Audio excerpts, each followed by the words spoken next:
આકાશવાણી ભુજ સ્થાનિક સમાચાર વિરલ રાણા વાંચે છે.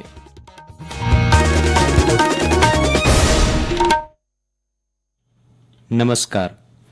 18મી લોકસભાની ચૂંટણીના પરિણામો બાદ નવી સરકારની રચનાની કવાયત તેજ બની છે. ગઈકાલે એનડીએના સાથી પક્ષોએ પોતાના નેતા તરીકે નરેન્દ્ર મોદીની સર્વાનુમતે પસંદ કર્યા બાદ આજે નવી દિલ્હીમાં ભારતીય જનતા પાર્ટીના પ્રમુખ જેપી નડ્ડાએ કેન્દ્રીય મંત્રીઓ સાથે બેઠક યોજી હતી. શ્રી નડ્ડાના નિવાસસ્થાને યોજાયેલી આ બેઠકમાં કેન્દ્રીય ગૃહમંત્રી અમિત શાહ, સંરક્ષણ મંત્રી રાજનાથસિંહ અને અન્ય વરિષ્ઠ નેતાઓ ઉપસ્થિત રહ્યા હતા. રાજધાનીમાં બિહારના મુખ્યમંત્રી અને જેડીયુ પ્રમુખ નીતિશકુમારના નિવાસસ્થાને જેડીયુના નેતાઓનું આગમન ચાલુ છે. ભાજપ શાસિત રાજ્યોના મુખ્યમંત્રીઓ, નાયબ મુખ્યમંત્રીઓ અને પ્રદેશ પ્રમુખો પણ દિલ્હી પહોંચી રહ્યા છે. આવતીકાલે નવી દિલ્હીમાં સંસદ ભવન પરિસરમાં એનડીએ સંસદીય પક્ષની બેઠક યોજાશે, જેમાં એનડીએ તથા અન્ય સાથી પક્ષોના નવા ચૂંટાયેલા સાંસદો હાજરી આપશે. રાજ્યની વડી અદાલતે રાજકોટ ટીઆરપી ગેમ ઝોન દુર્ઘટના મામલે સુઓ મોટો અરજી પર આજે સુનાવણી હાથ ધરી હતી. વડી અદાલતે સરકારને પ્રશ્ન કર્યો હતો કે હજુ સુધી બનાવ બન્યો તે સમયના રાજકોટ મહાનગરપાલિકાના કમિશનર સામે કેમ ગુનો નોંધવામાં આવ્યો નથી. વડી અદાલતમાં વધુ સુનાવણી આગામી 13મી જૂને થશે. રાજ્યની વડી અદાલતે ગેમ ઝોન દુર્ઘટનાની તપાસ માટે રચાયેલી વિશેષ તપાસ ટુકડી ઉપર પણ પ્રશ્ન ઉઠાવતા કહ્યું કે દર વખતે વિશેષ તપાસ ટુકડી બને છે પણ દુર્ઘટનાઓ અટકતી નથી. અદાલતના આદેશ બાદ જ તંત્ર હરકતમાં આવે છે અને થોડા સમય બાદ સ્થિતિ જેમ હતી તેમ થઈ જાય છે. આ બદલવું જોઈએ. અત્રે ઉલ્લેખનીય છે કે વિશેષ તપાસ ટુકડી અહેવાલ માટે 2 મહિનાનો સમય માંગ્યો હતો, પરંતુ રાજ્ય સરકારે 28 જૂન સુધીમાં અંતિમ અહેવાલ બનાવવાની તાકીદ કરી છે. આ દુર્ઘટનામાં 28 લોકોના મૃત્યુ નિપજ્યા હતા.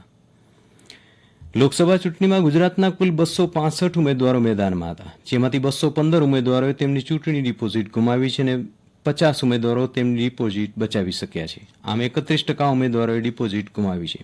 જ્યારે કચ્છ મોરબી લોકસભાની અનુસૂચિત જાતિ અનામત બેઠક પર મંગળવારે જાહેર થયેલા પરિણામ બાદ આ બેઠક પરના 11માંથી 9 ઉમેદવારોએ નિયત મતો ન મળતા ડિપોઝિટની રકમ ગુમાવી છે. ઉલ્લેખનીય છે કે ચૂંટણી પંચ અનુસાર ઉમેદવારે જે બેઠક પર ઉમેદવારી નોંધાવી છે તેમાં થયેલા કુલ મતદાનના 6 ભાગના મત ન મળે તો ડિપોઝિટ જપ્ત કરાય છે. લોકસભાની ચૂંટણી પ્રક્રિયા મતગણતરી સાથે સંપન્ન થઈ છે, ત્યારે 81 દિવસ એટલે કે પોણા 3 માસના લાંબા ગાળા પછી જિલ્લામાં વિધિવત રીતે આચારસંહિતામાંથી મુક્તિ મળશે. નાયબ જિલ્લા ચૂંટણી અધિકારી મેહુલ દેસાઈએ માહિતી આપતા કહ્યું કે મતગણતરી સંપન્ન થયા બાદ ચૂંટણી પરિણામોની જાહેરાત થઈ ચૂકી છે. સાથે પોણા 3 માસ સુધી ચાલેલી ચૂંટણી પ્રક્રિયા સંપન્ન થઈ છે. ચૂંટણીની તારીખ જાહેર થઈ ત્યારથી કચ્છમાં આદર્શ આચારસંહિતા અમલમાં આવી ગઈ હતી. જિલ્લામાં ચૂંટણી પ્રક્રિયા માટે ઈવીએમના 2140 બેલેટ અને કંટ્રોલ યુનિટ તેમજ વીવીપેટનો ઉપયોગ કરવામાં આવ્યો હતો. તમામ ઈવીએમ અને વીવીપેટને સીલ કરીને મંગળવારે મતગણતરી સંપન્ન થયા બાદ રાત્રે જ મુન્દ્રા રોડ સ્થિત ઈવીએમ વેરહાઉસ ખાતે પહોંચાડી દેવાયા હતા. આજે વૈશાખી અમાસે શનિ જયંતિ નિમિત્તે ભુજના શનિ મંદિર ખાતે શનિ જયંતિની ભક્તિભાવ સાથે ઉજવણી કરવામાં આવી રહી છે. વહેલી સવારથી જ મોટી સંખ્યામાં ભક્તો દર્શનાર્થે ઉમટ્યા હતા. આજે શનિ ભક્તો દ્વારા સાંજે શનિ મંદિર ખાતે હોમ હવન, મહાઆરતી અને મહાપ્રસાદનું આયોજન કરવામાં આવ્યું છે.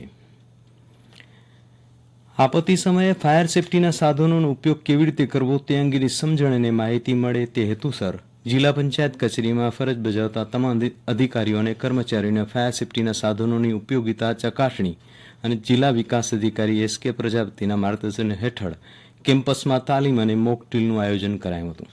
ફાયર ઓફિસર અને ટીમ દ્વારા કચેરીના કેમ્પસમાં મોક ડ્રીલ દ્વારા આગને બુઝાવવાનો લાઈવ ડેમો બતાવી તાલીમ અપાઈ હતી. નૈઋત્ય ચોમાસું ઝડપભેર આગળ વધી રહ્યું છે, તો અરબી સમુદ્રમાં એક સિસ્ટમ સક્રિય થવાની શક્યતા વચ્ચે કચ્છમાં પણ આગામી સપ્તાહે પ્રી મોન્સૂન ગતિવિધિ શરૂ થાય તે માટેનો અનુકૂળ માહોલ સર્જાઈ રહ્યો છે. દરમિયાન જિલ્લામાં પવનની ઝડપમાં વધઘટ જારી રહેવા સાથે વાતાવરણમાં ઉકળાટની અનુભૂતિ જળવાયેલી રહી હતી. અરબી સમુદ્રમાં સર્જાનારી સિસ્ટમ ડીપ ડિપ્રેશન સુધી પહોંચે તેવા હવામાન શાસ્ત્રીઓના અનુમાન વચ્ચે હવામાન વિભાગે રાજ્યમાં આગામી 5 દિવસ કેટલાક વિસ્તારમાં તોફાની વરસાદની આગાહી કરી છે. આ આગાહીમાં કચ્છનો હાલ સમાવેશ નથી, પણ જે રીતના પરિબળો સર્જાઈ રહ્યા છે તે જોતાં કચ્છમાં પણ ચોમાસાના સત્તાવાર આગમન પૂર્વેની ગતિવિધિ શરૂ થશે. હવામાનની જાણકારી સાથે જ સ્થાનિક સમાચાર પૂરા થયા. નમસ્કાર.